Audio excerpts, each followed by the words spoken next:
Buenos días, soy Leonardo Guidi, analista financiero de Grupo Carey y vamos a ver el resumen semanal correspondiente al viernes 12 de febrero de 2021. Bueno, una semana más donde vemos que el Standard & Poor's está en zona de récords históricos y el Nasdaq también, incluso está terminando la semana en récord histórico el Standard & Poor's y tal vez cierre con un nuevo récord. Y acá lo interesante es ver el recorrido que va llevando el Standard & Poor's y las acciones de Estados Unidos en general, donde vemos que ya tenemos unos 3 meses acumulados de suba. Si yo me pongo un poquito más detallista, tendría que decir que enero no fue un mes de suba, sino que fue más bien un mes flat, un mes amesetado o incluso un poco negativo. Pero cuando miro un poco el recorrido, digo, bueno, está bien, llevamos ya varios meses de suba, en algún momento tendría que venirse alguna toma de ganancia un poquito más fuerte, sobre todo teniendo en cuenta que matemáticamente, cuando se han analizado los activos financieros desde el punto de vista matemático, lo que se ve es que se mueven a través de un movimiento que se llama movimiento browniano geométrico, que se llama así porque lo descubrió un señor que se llamaba Robert Brown, entonces en honor a su apellido le pusieron browniano. Y si buscan en Google o en Wikipedia ponen movimiento browniano geométrico, seguramente van a encontrar mucho material al respecto, aunque vuelvo a repetir que es algo sumamente matemático. Pero bueno, ese movimiento implica que en algún momento en los mercados se vienen las tomas de ganancias, no sabemos por supuesto cuándo va a pasar, pero dado que tenemos 3 meses seguidos de suba, evidentemente en algún momento va a pasar y no debemos asustarnos. Porque bueno, después veremos a ver qué detalles podemos tener en cuenta para saber efectivamente si estamos en correcciones o en mercados bajistas, pero la verdad es que ahora no están dadas para nada las condiciones para que se inicie un mercado bajista, pero sí puede llegar a haber algún tipo de corrección en el mercado y por supuesto no tenemos idea de cuándo va a pasar, porque vuelvo a repetir lo que digo varias veces en los informes, no se puede predecir el mercado financiero a corto plazo, o sea, el market timing no existe, aunque en realidad, para ser sincero, tendría que decir que el market timing no está al alcance de nosotros, porque si ustedes buscan el paper de Wynand Thum, si lo buscan así, Market Timing, Opportunities and Crisis, de Wynand Thum, ahí él hace un extenso trabajo de campo donde va demostrando con diferentes datos que efectivamente es imposible predecir el mercado a corto plazo. Pero también hay que ser sincero y hay que reconocer de que hay algunas personas que sí han logrado tener éxito prediciendo el mercado a corto plazo, como puede ser James Simons, por ejemplo, que de hecho se ha escrito esta biografía que es un poco no autorizada y un poco sí autorizada por él, de Gene Simmons, que es el trader más exitoso de todos los tiempos. Él en este momento ya tiene más de 80 años, está retirado, y Gregory Zuckerman escribió una biografía sobre él explicando más o menos, en realidad hablando sobre su vida, pero por supuesto en algún momento explicando también qué es lo que hace efectivamente su fondo de inversión, su fondo Medallion, que es el fondo de inversión más exitoso de toda la historia de las finanzas. Este fondo sí invierte a corto plazo con trades que duran menos de un día o incluso algunos días, pero él utiliza matemática, utiliza cadenas de Markov, utiliza teoría de la probabilidad, utiliza machine learning y es sumamente críptico, pero absolutamente críptico sobre lo que hace su fondo de inversión. Incluso en todo el libro hay apenitas algunos datos, yo lo he leído y les digo que si buscan la fórmula mágica de Jim Simons para vencer al mercado adentro de este libro no la van a encontrar, porque él incluso en las entrevistas que ha dado en YouTube, cada vez que le hacen algún tipo de pregunta sobre específicamente qué hace su algoritmo, su fondo de inversión, él obviamente evita la pregunta, dice que no va a responder. Así que, digamos, las personas que parece que efectivamente logran vencer al mercado a corto plazo porque los datos demuestran que logran predecir el mercado a corto plazo, esas personas utilizan modelos matemáticos sumamente complejos, modelos de probabilidad muy complejos y obviamente son absolutamente crípticos y en ningún momento van a dar información sobre lo que están haciendo, por la sencilla razón de que si la mayoría de la gente, si mucha gente se entera específicamente de qué es lo que hacen, obviamente dejaría de funcionar. Y bueno, entonces, ¿qué es lo que nos queda a nosotros? O sea, si justamente el market timing no existe o por lo menos no está al alcance del gran público, ¿qué es lo que nos queda a nosotros como inversores para tratar de vencer al mercado, para tratar de tener un buen rendimiento en nuestras inversiones? Bueno, lo que nos queda es comprar buenas empresas de aquellos sectores que tengan las mayores probabilidades para darnos los mejores rendimientos en la etapa del ciclo en la cual nos encontramos. Y bueno, obviamente, entonces la pregunta es, bueno, entonces, ¿en qué etapa exactamente del ciclo nos estamos encontrando? Bueno, teniendo en cuenta que este es un mercado alcista que inició el 9 de marzo de 2009 y que tuvo una enorme corrección, como vemos acá, en 2020, vemos que nos encontramos en un mercado alcista que está bastante optimista, o sea, que está ya llegando a una etapa bastante madura de sí mismo y eventualmente llegará la euforia y terminará, aunque dudo bastante que la euforia al ritmo que vamos llegue durante este año. Pero lo que sí vemos es que empiezan a haber algunos datos interesantes de que estamos ya en una etapa madura y de bastante optimismo del mercado, porque vemos que hasta el año pasado vemos los diferentes sectores, en negro está el Standard & Poor's y los diferentes sectores con los otros colores, vemos que iba bastante pareja la suba de los sectores hasta que vino la baja del coronavirus del año pasado y ahí hubo una marcada diferencia entre el sector de consumo discreto, el sector tecnológico y el sector de comunicaciones. Acá hay que hacer una aclaración importante. El sector el sector de comunicaciones lo van a ver acá abajo y en realidad es un tema técnico porque bueno, el sector de comunicaciones hoy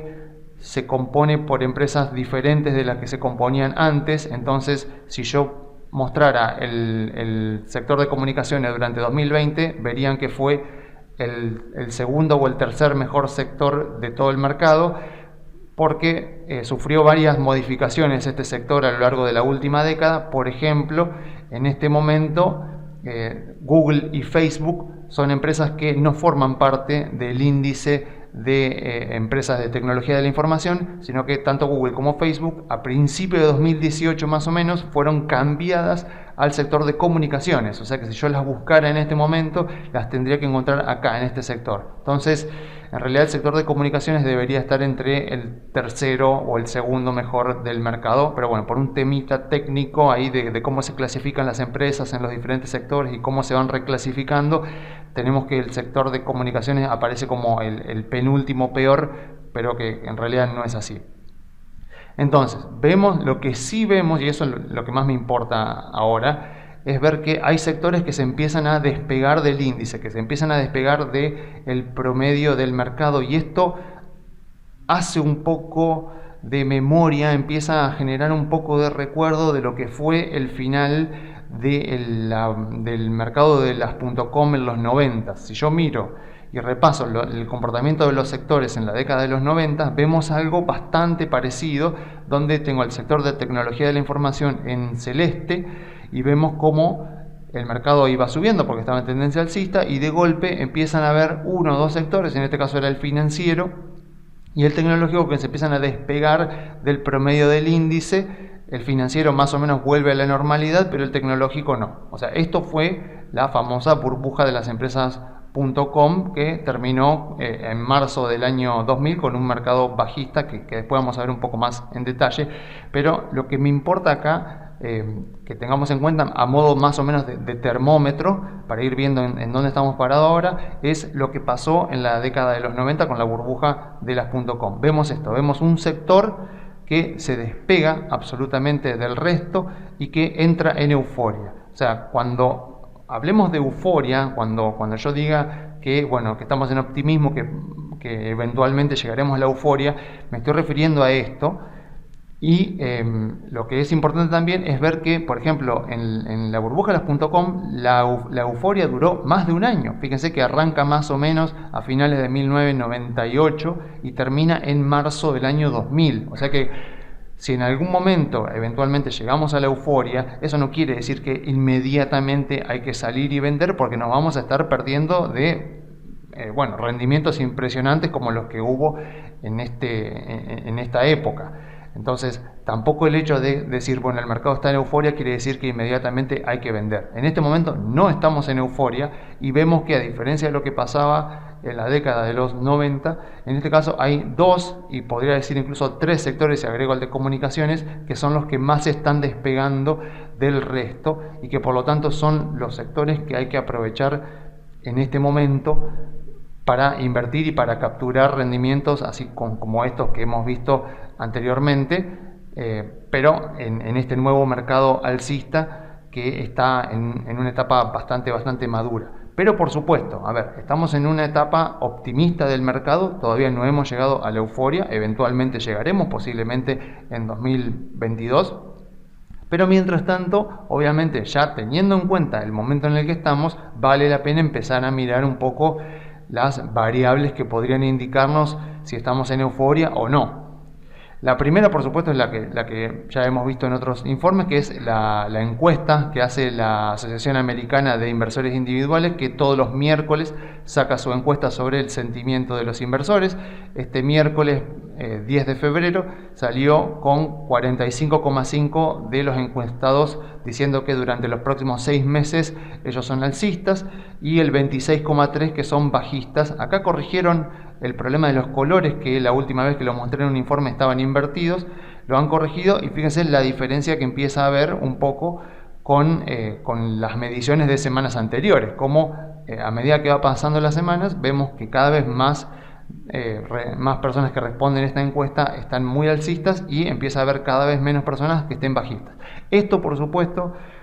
no es predictor, porque es un dato que conoce el mercado. O sea, acá tengamos en cuenta siempre que los mercados bajistas van a venir de aquellos lugares donde nadie está mirando o en aquellos momentos donde nadie está hablando de mercados bajistas. Entonces, este dato es un dato absolutamente conocido por el mercado, porque es una encuesta que viene haciéndose regularmente de la década de los 80. Entonces, yo no espero que esta encuesta me prediga que se viene un mercado bajista, pero sí al menos la utilizo como un termómetro, como para ver si el sentimiento de los inversores se va recalentando, si llega por ejemplo al 60%, como pasaba a principios del año 2000, entonces ahí puedo ir midiendo el sentimiento de los inversores, y aunque sea saber en dónde estoy parado. Obviamente, no para intentar predecir, ya veremos de qué manera podemos darnos cuenta si estamos en un mercado bajista, pero sí al menos para saber en dónde estamos parados. Otra variable que también puede ser interesante monitorizar es las IPOs, las ofertas públicas iniciales de las SPACs. Las SPACs son un tipo de empresa que se llaman, serían empresas de propósito especial para adquisiciones. O sea, es básicamente digamos que es una cáscara vacía. O sea, es una empresa que está, digamos, vacía, si podemos utilizar la metáfora, que sale a cotizar a bolsa con el único objetivo de adquirir a alguna empresa privada que no esté cotizando en bolsa. O sea, lo que se hace es, obviamente, se llenan todos los formularios para salir a cotizar a bolsa, sale esta empresa, esta SPAC, a cotizar. Es una empresa que no tiene modelo de negocio, o sea, no tiene nada, lo único que tiene es capital para invertir. Lo que hace esta empresa luego es buscar, obviamente, dice Target Search, o sea que va a buscar un objetivo al cual adquirir, negocia con esa empresa, si llega a algún acuerdo, se lo plantea a los inversores. Si no llega a ningún acuerdo, puede pasar de que se disuelva y le devuelvan el dinero a los accionistas que participaron en el IPO, o que siga buscando. Pero en el caso de que efectivamente llegue a un acuerdo con la empresa a la cual va a adquirir, se lo anuncia a los inversores. Si los inversores lo aceptan, entonces esta empresa, que es una SPAC, adquiere a la empresa privada, y a través de una que se llama Reversal IPO, o sea que sería como una IPO inversa, lo que termina pasando es que la empresa que era privada entonces ya pasa a cotizar en bolsa. Entonces, no sé, supongamos que SpaceX, la empresa de cohetes de Elon Musk, es una empresa privada que no cotiza en bolsa. Entonces, podríamos, por ejemplo, suponer que hay una SPAC que habla con Elon Musk. Esta empresa sale a cotizar a bolsa, la SPAC sale absolutamente vacía porque no tiene modelo de negocio, no tiene nada, lo único que hace es levantar capital y con ese capital hablan, por ejemplo, con Elon Musk para adquirir SpaceX. Vamos a suponer que él dice que sí, entonces esta empresa que cotiza en bolsa, la SPAC, termina adquiriendo SpaceX y de esa manera se hace una IPO reversiva y SpaceX, que no cotizaba en bolsa, entonces pasa a cotizar en bolsa.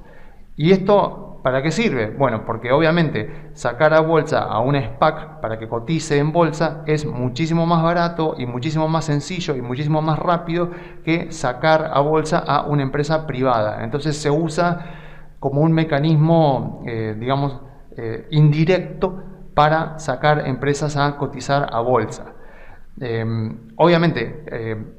puede pasar que una SPAC salga a cotizar a bolsa con una empresa ya en mente, ya diciendo nosotros queremos salir a cotizar porque queremos adquirir a X empresa, o como sucede y como sucedió en la mayoría del año 2020, directamente salen a cotizar todavía sin siquiera tener algún tipo de empresa en la mira, como para ver a cuál van a adquirir. Entonces, este tipo de inversiones, como se imaginarán, son sumamente especulativas, porque si yo invierto en una SPAC, estoy invirtiendo en una empresa que podría llegar a adquirir a una empresa privada que nunca cotizó en bolsa, pero que tiene 40 años de existencia y tiene un modelo de negocio totalmente probado y con un flujo de caja constante, o puede salir y adquirir a una startup que tiene menos de un año de vida y tal vez no tiene ni modelo de negocios. O sea que si yo invierto en una SPAC, casi obligatoriamente estoy especulando, porque no sé, en muchos casos, en la mayoría de los casos, no sé cuál va a ser la empresa que la SPAC terminará adquiriendo, e incluso puede adquirir a más de una empresa. Entonces, es una inversión bastante especulativa, digna de momentos en los mercados financieros donde se está llegando a una madurez bastante grande y que como cada vez hay menos inversiones interesantes para hacer, se recurren a estos mecanismos para intentar mantener vivas las opciones de inversión. Y eso lo vemos un poco en los datos del año pasado, vemos estos datos del Nasdaq, donde ellos marcan desde 2008 hasta 2020 las IPOs en azul y las SPACs en rojo, y vemos que en 2020 salieron a cotizar a bolsa más SPACs que empresas propiamente dichas. Entonces, esto ya nos está marcando un momento en el mercado donde ya hay, ya hay bastante más optimismo, donde ya se está recurriendo a este tipo de inversiones como para tratar de seguirle ofreciendo al inversor nuevas alternativas de inversión, porque se están terminando alternativas tradicionales y son momentos típicos de finales de mercado alcista. Igual, cuando digo final no quiero decir que va a terminar mañana, sino que digo que son etapas más tardías de mercados alcistas y que cada vez vamos recibiendo más señales, lo cual obviamente no quiere decir que va a terminar ni mañana ni este año, pero que ya tenemos que hacernos a la idea de que estamos en esta etapa para saber bien exactamente en dónde estamos parados, en dónde tenemos que invertir y qué es lo que podemos esperar de nuestras inversiones. Después, otro dato que sí también tiene mucho sentido analizar es la salida de los balances de las empresas. O sea, de qué manera el mercado toma la salida de los balances de las empresas. ¿Los toma bien generalmente? ¿Los toma mal? Acá, por ejemplo, tenemos que, no sé, el balance de Google, el mercado lo tomó súper bien, pero el balance de Apple, que vino con ganancias mejores de la esperada, y el balance de Facebook, que vino con ganancias mejores a la esperada, lo tomó a mal. Entonces, esos dos datos, dos empresas muy importantes hoy en día, Apple y Facebook, sacaron buenos balances que vinieron mejor de lo esperado y el mercado lo tomó a mal, me marca que no estamos en euforia, porque ese tipo de respuestas del mercado no pasan en euforia. Es muy raro que el mercado tome a mal un balance que vino mejor de lo esperado en un momento donde hay euforia en el mercado. Entonces, una vez más, ahí yo ya me quedo un poco más tranquilo. En el momento en que todos los balances, la gran mayoría de los balances sean bien tomados y viene un balance peor de lo esperado y aún así el mercado sube porque dicen, bueno, no importa, es algo temporal, ya se va a recuperar. Cuando vemos que las malas noticias son justificadas por el mercado como una excusa para seguir comprando más, ahí son momentos donde ya tenemos que empezar a preocuparnos porque ya estamos bastante en euforia. Eso no está pasando en este momento, por lo menos no está pasando a nivel general, así que una señal más de que no estamos en euforia, pero estamos todavía sí en optimismo. Después, otro dato más que antes no lo hubiera nunca tenido en cuenta hasta esta semana, y que es la tenencia de criptomonedas por parte de las empresas. O sea, Tesla esta semana anunció que había comprado Bitcoin con dinero de su caja y que además iba a empezar a aceptar Bitcoin como pago por sus autos. Bueno, esto segundo ya veremos si lo implementa, pero el hecho de que ya compró Bitcoin, eso sí, ya efectivamente los compró, y ahí, bueno, se agrega un actor más en este mercado alcista, que es el mercado de las criptomonedas, que hasta relativamente muy poco era un mercado absolutamente separado de las acciones. Pero si hay empresas, sobre todo grandes empresas, que empiezan a imitar a Elon Musk y empiezan a comprar bitcoins con su caja, entonces ahí sí tengo un riesgo que debería monitorizar, porque cuando yo miro, por ejemplo, el Bitcoin, la cotización del Bitcoin, veo que, por ejemplo, en 2018 el Bitcoin cayó 84% más o menos, desde su máximo hasta el mínimo que tocó a finales de 2018, cayó 84% su cotización, y las acciones no lo sintieron. De hecho, las acciones tuvieron un año ligeramente negativo en 2018, pero apenas, la verdad es que son dos mercados absolutamente separados, porque no había ningún tipo de driver que hiciera que la baja del Bitcoin se trasladara a las acciones. A partir de esta semana, sí. O sea, la verdad que no en mucha medida, porque si me meto en esta página web, por ejemplo, Bitcoin Treasuries, donde me muestran las tenencias de Bitcoin de diferentes empresas, lo que veo es que hasta este momento es absolutamente marginal. O sea, en este momento directamente es como si nada, o sea, no pasa nada, no hay ningún tipo de razón para preocuparme,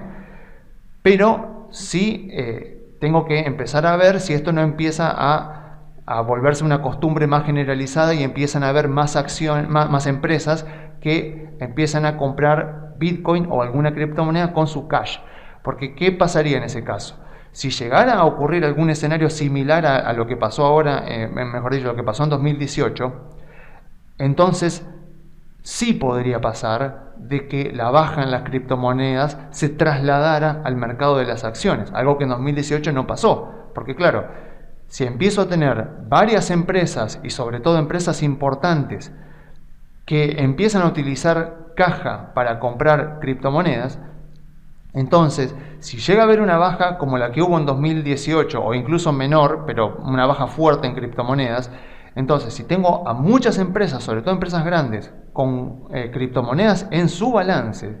entonces ahí sí la baja en las criptomonedas podría afectar a los balances de las empresas, y entonces efectivamente una caída en criptomonedas podría contagiarse al mercado de las acciones.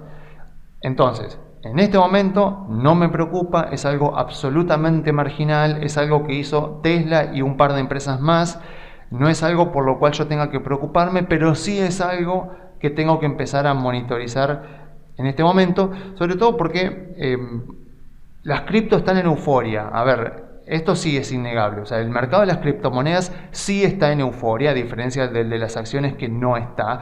Y bueno, las pruebas de que está en euforia, no solo tenemos las subas que ha tenido el Bitcoin, sino subas que han tenido criptomonedas como Dogecoin, por ejemplo, que es una criptomoneda que desde el principio surgió como un meme, surgió como un chiste a las otras criptomonedas y quedó ahí dando vuelta, y resulta que también ahora empezó a subir, y de menos de $1 centavo que valía, ahora vale 8 centavos de dólar, que bueno, 8 centavos de dólar no es la gran cosa, pero valía menos de $1 centavo. Entonces, ese tipo de comportamientos son los comportamientos que yo veo como especulativos y que me marcan que hay euforia en el mercado de las criptomonedas. Muchos dicen, por ejemplo, que las criptomonedas están subiendo en realidad porque con todo lo que emitió la Fed el año pasado, este año va a haber un aumento de la inflación. Bueno, por ahora los datos no me marcan eso, porque la inflación en general, o sea, la inflación es un fenómeno monetario que depende de la oferta de dinero y de la demanda de dinero. Lo que yo veo acá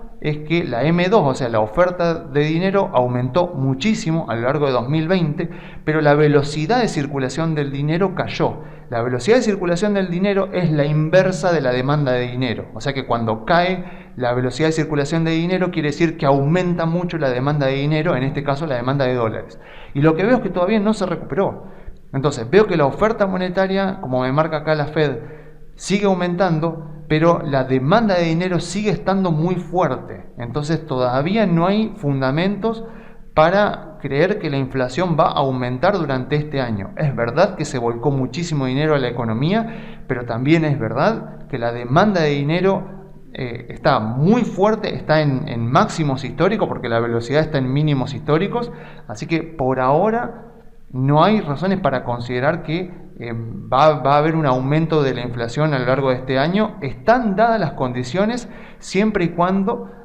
aumente la velocidad de circulación del dinero, o sea que caiga la demanda de dólares. Por ahora no está pasando, puede ser que pase, pero por el momento no está dándose ese fenómeno de manera significativa que yo pueda temer porque haya un gran aumento de la inflación a lo largo de este año. Bueno, entonces, por todo esto dicho, todas estas variables, digo, bueno, a ver, ¿de qué manera puedo darme cuenta yo de que estoy en un mercado bajista? Porque todos estos datos que yo di, de la tenencia de criptomoneda, de las SPAC, de las IPO, del sentimiento del inversor, son datos conocidos por el mercado. Entonces,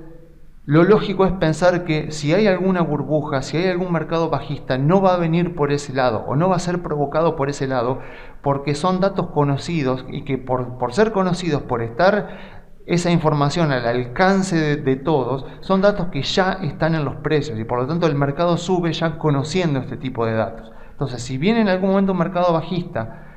no va a venir por ahí, va a venir por algún lado donde muy poca gente esté mirando. Entonces, ¿cómo puedo darme cuenta de que estoy en un mercado bajista? Bueno, los mercados bajistas tienen 4 características y las voy a explicar. Esto ya lo he explicado en informes anteriores, pero me parece que lo voy a estar explicando varias veces a lo largo de este año. Los mercados bajistas vamos a explicarlo con el mercado que vino posteriormente a las .com y posteriormente a la crisis financiera, o mejor dicho, el mercado de la crisis financiera de 2008.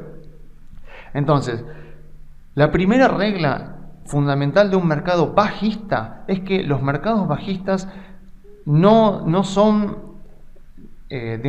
rimbombantes, no son algo que empiece de manera absolutamente clara para todo el mundo, sino que son, podríamos decir, un desangrado lento de las acciones que se van prolongando a lo largo del tiempo. O sea, los mercados bajistas, al principio, por lo menos 3/4 partes, o mejor dicho, 2/3 partes de su movimiento, suele ser un movimiento bastante suave con algunas aceleraciones, pero no es un movimiento muy tajantemente a la baja. Eso se conoce como la regla del 2%. O sea, la regla del 2% dice que cuando arrancan los mercados bajistas, en promedio vamos a ver bajas en el índice, en este caso el Standard & Poor's, de aproximadamente un 2%. Algunos meses bajará 5, el otro mes recuperará 3, después bajará 2, después subirá 1, o sea, irá subiendo y bajando a lo largo de varios meses, más o menos promediando un 2% de baja. Y eso provoca que no podamos darnos cuenta de que estamos en un mercado bajista como mínimo 3 meses después de que el mercado bajista se inició. Entonces, la primera regla es la del 2%, la segunda regla es la de los 3 meses. O sea, sí o sí voy a tardar 3 meses como mínimo en darme cuenta que estoy en un mercado bajista. Entonces, si yo estoy posicionado hoy, miro el último récord histórico y ya pasaron más de 3 meses del récord histórico y veo más o menos un movimiento donde el índice, el Standard & Poor's, me baja más o menos un 2% mensual, bueno, alerta naranja e incluso alerta roja de que puedo estar adentro de un mercado bajista. Por ejemplo, Cuando vino la corrección de septiembre, acá yo estuve absolutamente tranquilo, porque lo primero que me daba cuenta era esto, era que si yo tomaba la baja, veo que en menos de un mes ya había bajado 9. O sea, este tipo de bajas tan fuertes no son características de mercados bajistas, son características de correcciones de mercado de corto plazo.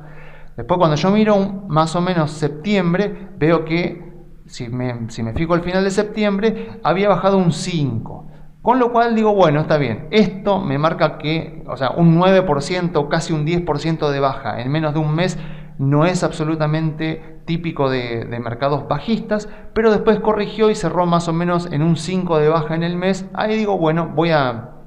tengo que tener un poquito en cuenta porque podría llegar a ser, no parecía en absoluto que iba a ser por las condiciones, por el contexto, pero valía la pena monitorizarlo. Después recuperó casi todo, algo que puede pasar en mercados bajistas, después volvió a caer y después vinieron las elecciones y recuperó. Pero, como ven, no pasaron 3 meses, así que hasta que no pasaron 3 meses yo no puedo considerar que estoy dentro de un mercado bajista. En este caso, ya esta baja me mostraba algo medio raro que no suele pasar en mercados bajistas. Después vino la recuperación, pero bueno, antes de los 3 meses ya el mercado volvió a ser un récord histórico. Entonces, recordemos, regla del 2% promedio mensual de baja, regla de 3%, antes de los 3 meses imposible darme cuenta que estoy en un mercado bajista. Otra regla muy importante es la que me dice que como los mercados bajistas son un lento desangrado, en general durante los primeros 2/3 del total de la duración del mercado bajista, la baja que se produce es 1/3 de la que terminará teniendo al final del mismo. Y durante el último tercio es donde se produce la baja verdaderamente fuerte, el golpe final del mercado bajista. Esto pasó acá en la burbuja de las .com y pasó acá en la burbuja de la hipoteca subprime, donde vemos también un lento desangrado con subas, con bajas, pero más o menos a los 3 meses ya podías darte una idea de que la cosa no estaba yendo bien, con algunos meses incluso de recuperaciones, pero que no recuperaban récord histórico, con lo cual acá ya más o menos marzo, abril, mayo de 2008 ya tenía que estar bastante atento de que estábamos en un mercado bajista, hasta que después se desangra y viene Lehman Brothers, y Lehman Brothers es lo que le da el golpe final a este mercado bajista de 2008 que terminó el 9 de marzo de 2009. Entonces, incluso si yo no me doy cuenta de que estoy en un mercado bajista a los 3 meses, todavía tengo tiempo de salir relativamente sano del mercado bajista, porque la baja fuerte de las acciones se produce recién en el último tercio de la duración. Así que me da tiempo para salir del mercado bajista. Entonces, por esa razón es que tampoco tiene sentido salirme del mercado alcista cuando todavía este mercado alcista no terminó, porque a los 3 meses de arrancado el mercado bajista, o a los 4 o a los 5 meses del mercado bajista, todavía puedo salir con bastantes ganancias si me metí bastante temprano en el mercado alcista y poder evitar la peor parte del mercado bajista, que es el último tercio de su duración. Y bueno, y hablando de su duración, la cuarta regla de los mercados bajistas es que en promedio, cuando tomo los del siglo XX y el que hubo en el siglo XXI, más o menos un mercado bajista dura 1 año y medio. Acá vemos que el de las .com duró más, duró 2 años y medio, porque, bueno, acá en esta baja que vemos en septiembre de 2001, es bueno, el ataque de las Torres Gemelas y todo lo que vino después con los conflictos geopolíticos. Esto provocó que este mercado bajista, o sea, ya venía el mercado, las acciones en tendencia bajista, y encima hubo un atentado terrorista que inició un conflicto geopolítico internacional. Así que creo yo que había razones suficientes como para que las acciones continuaran la baja hasta finales de 2002. En la crisis de 2008 duró más o menos 1 año y medio, 1,4, casi 1 año y medio, y después salió. Entonces, esas son las 4 reglas que caracterizan a los mercados bajistas. La regla del 2%, la regla de los 3 meses, la regla de los 2/3 y el 1/3, y la regla de duración de más o menos 1 año y medio. Así que esas son las reglas como para que tengamos idea de cómo identificar si estamos en un mercado bajista. Claramente en este momento estamos en récord histórico, no estamos en mercado bajista, estamos en un momento de optimismo. Así que no estamos para nada considerando la posibilidad de que venga un mercado bajista, y en el caso de que venga un mercado bajista tendremos tiempo de salir, porque además, como vemos acá, en promedio duran 1 año y medio, y la razón de que duren 1 año y medio los mercados bajistas es que en general se producen por una mala asignación de capital en la economía que genera una recesión. O sea, en este momento donde estamos en optimismo, donde eventualmente llegaremos a la euforia, hay inversionistas, hay empresarios que están invirtiendo en sectores de la economía que eventualmente no obtendrán los rendimientos que ellos esperan. Eso generará una mala asignación de capital que, cuando se acumule una gran cantidad de capital, llevarán eventualmente a Estados Unidos a una recesión que obviamente no sabemos cuándo será, pero eventualmente llegará. Y el proceso por el cual se quita ese capital que estaba mal asignado y se lo reasigna a sectores donde de verdad va a ser realmente productivo, eso se llama recesión, y es lo que generalmente tarda 1 año y medio, y por esa razón es que las acciones también van acompañando ese proceso. Calcúlenle que en la década de los 90 se mal asignó capital en empresas tecnológicas, en la crisis del 2008 se mal asignó capital en derivados financieros y sobre todo en el sector, inmobiliario.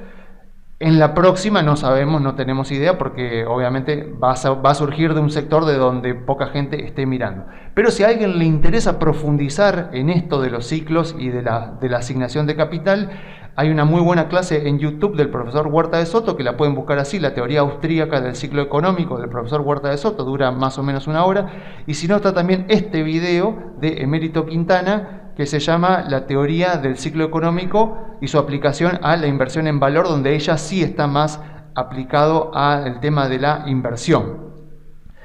Entonces, bueno, ahora estamos parados acá, estamos en récord histórico, estamos en un momento del mercado donde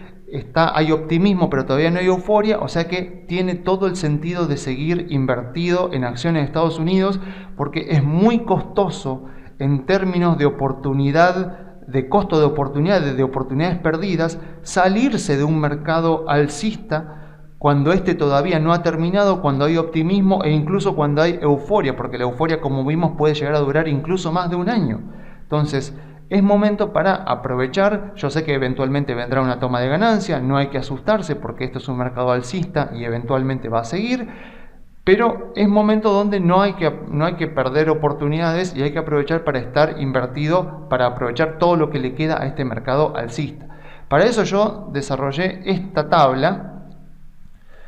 donde están los sectores, obviamente siempre hablando de CDRs, de empresas de Estados Unidos que cotizan en Argentina. Si ustedes tienen cuenta en Estados Unidos, eventualmente, seguramente van a poder tener una enorme cantidad de alternativas de inversión, más de las que tenemos en Argentina. Pero bueno, hablando específicamente de CDR, de lo que podemos comprar en Argentina, lo que hice acá fue armar esta tabla donde tenemos los sectores, los 10 sectores del mercado, las industrias y todos los CDRs que yo estuve relevando que tenemos en Argentina para invertir en cada una de estas industrias. Eliminé algunos de empresas que ya no existían y de otras empresas que no tienen liquidez para nada, sobre todo acá en el sector de utilities, que puse 3 nada más porque encontré otras utilities y la verdad es que jamás eran operadas, así que no tenía sentido. Algunas de las que están acá en la lista también tienen muy poco volumen, así que tengan mucho en cuenta antes de operar el volumen. Pero bueno, lo que me importa acá es que por lo menos acá está toda la información sobre los CDRs que tenemos disponibles en Argentina de cada uno de los sectores del mercado. En la descripción de este video voy a dejar un link para que se puedan descargar esta tabla en buena resolución y de esa manera la pueden utilizar como guía en caso de que quieran armar un portafolio diversificado. Pueden seleccionar exactamente los sectores. Ya saben que los sectores que yo recomiendo y sugiero son el consumo discrecional, los servicios de comunicación y tecnologías de la información, con un poco de salud también está bueno para diversificar. Así que en la descripción del video van a tener esta tabla a disposición. Y bueno, como en Argentina todavía no hay mucho para decir al respecto, yo me despido dejándole las vías de comunicación. Se pueden comunicar por la página web grupocarey.com.ar o enviando un mail a contacto@grupocarey.com.ar.